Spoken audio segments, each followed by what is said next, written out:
Hello everyone and greetings from Maastricht, the Netherlands, from my home where lockdown caught me. Today I want to talk to you about European diplomacy and COVID-19. I think, as you already understood from what my colleague Dr. Christian Nitsoy was mentioning, definitely the current world order is changing.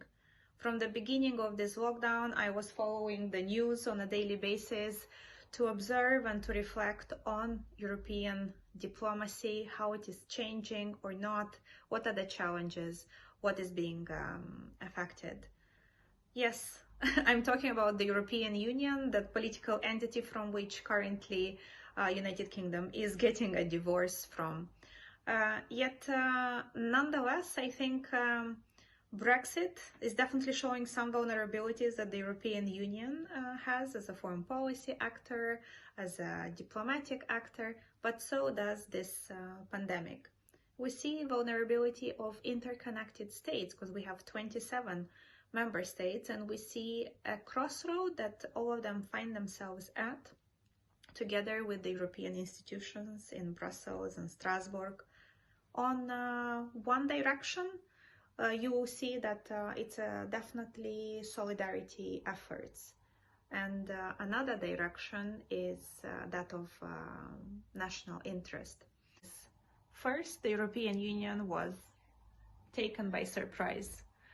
The European Commission chief spokesman, Eric Mamer, was talking about the first 100 days of the European Commission, of the new leadership for the European Council, and said the team is ready for challenges. I'm sure they were. I'm sure they were doing SWOT analysis. I'm sure they were preparing for different challenges, yet I bet they did not expect a massive pandemic and the challenge of such a caliber. So from my observation, Brussels actually woke up in the middle of a crisis with no plan, with unprecedented and unforeseen developments, and it was quite a mayhem. Then it slightly shifted into a not such unexpected phase, which I label my country first. Commission President Ursula von der Leyen admitted that coronavirus took European politicians by surprise, and their diplomatic move was to take unilateral action, which meant that when she was calling for solidarity, they went ahead and on their own decided to close their borders, so no freedom of movement of people, and it affected the freedom of movement of goods and services as well. And before phase 3 in the timeline took place in the European Union and its diplomacy, there was one very important moment. The European Union has an emergency center, and usually member states, and in this case it was Italy, who was the first affected by the corona crisis. It was affected massively. I'm sure you saw on the news. It made an address and it asked for help. And this is what the center was initially in place for, tasked to manage such situations from 2013. Somehow member states politely disregarded and initially did not respond to Italy's quest for assistance. It was only a bit later when the domino effect happened and Spain was affected, and then more and more countries in the European Union started to be affected, and there were different peaks. This is when we see phase 3 of coordinated action, and this coordinated action was very important because member states finally agreed on a solidarity fund, and this solidarity fund came with, let me check, with 800 million euros available for member states in 2020 hit hardest by a pandemic, so they can request financial assistance. Another diplomatic actions comes from efforts from the European Central Bank, and the latest news that I'm checking right now on my laptop is that additionally to the 120 billion euros mobilized for pandemic emergency, it will mobilize also a top of 715 billion euros. There is also another coordinated action, and I think this is quite important to show the European Union as a diplomatic actor. It looked outside of its borders, and it created an initiative which is called Team Europe, Go Team Europe, with 20 billion euros of assisting non-European countries which are hit by this pandemic as well, and that would need such an assistance. Okay, and last but not least, what we have now is the post-crisis readjustment. But I think what we are seeing now, because the crisis is not over, is that all these diplomatic efforts and the actions are between a mix of coordinated action and trying to think on their feet and to see what type of lesson drawing we can take from this, and then see what type of readjustments we're doing. I think I put down two examples which for me they are telling that the European Union is thinking in terms of readjustment and lesson learning. The plea for a EU crisis center, this would mean a unity of command. So this would bring diplomatic efforts and a pool of resources and expertise and know-how under one command.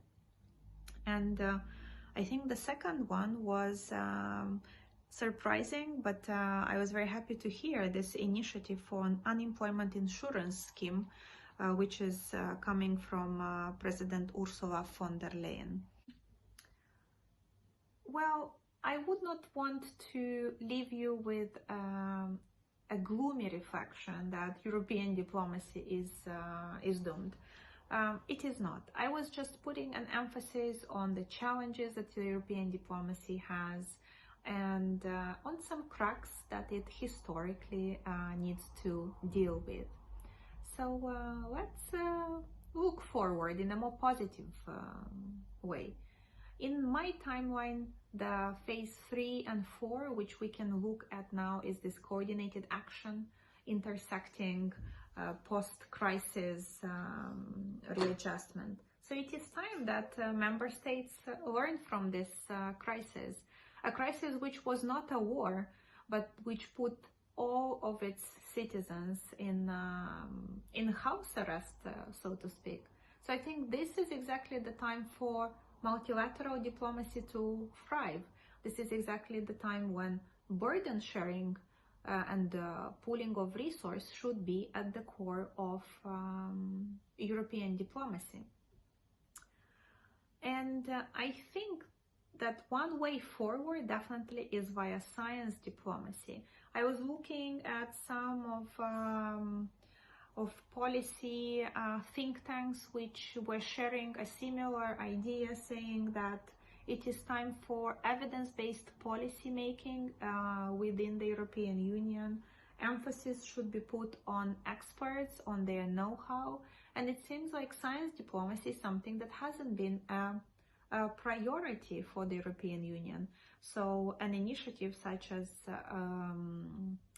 a database of sharing for researchers from which the European Union can derive some conclusions and have evidence for policy making, or the funds that it has been allocating for research on the COVID matter, should be something that should become a normality, where you are using the pool of experts and researchers that you have within the 27 member states to have an informed decision, to speak more to your audience. But this science diplomacy should be used also outside of the European Union to scale up international cooperation with United Nations, with WHO, with G7, G20, and I think it will open up opportunities. Last but not least, we live in a digital world, and so does diplomacy.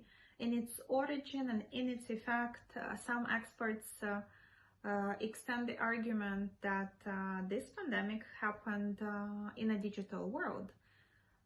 think about it, the developments in China and how information on social media did not transpire in a very positive frame.